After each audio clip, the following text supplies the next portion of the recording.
देखने के आधी रात दिन दुपहरिया। रोज रोज घूमे जाली हटिया बजरिया, देखने के आधी रात दिन दुपहरिया।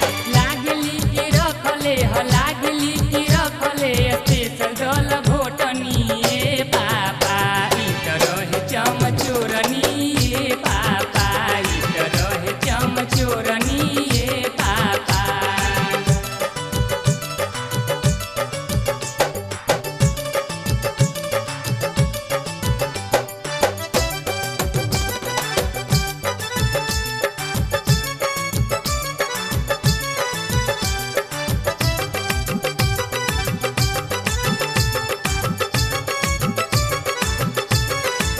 घरवा में कबहू बनावे नहीं के खाना, से दिया पढ़ाई करे रोग के बहाना।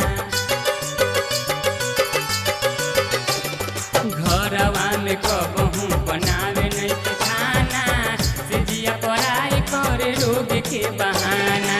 कर्म ठोकी माथा ठोकी, कर्म ठोकी माथा ठोकी, ई त कम चोरनी ए पापा ई तरह चमचोरनी ए पापा ई तरह चमचोरनी ए पापा।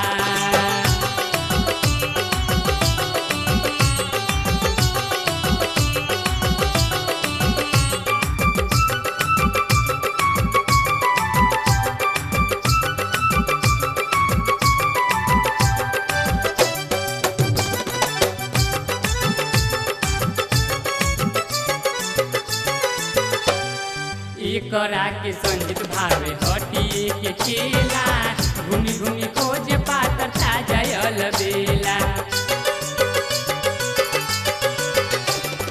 एकरा के संजित भावे हटिए के केला, घूमी घूमी खोज पातर ताजा अलबेला।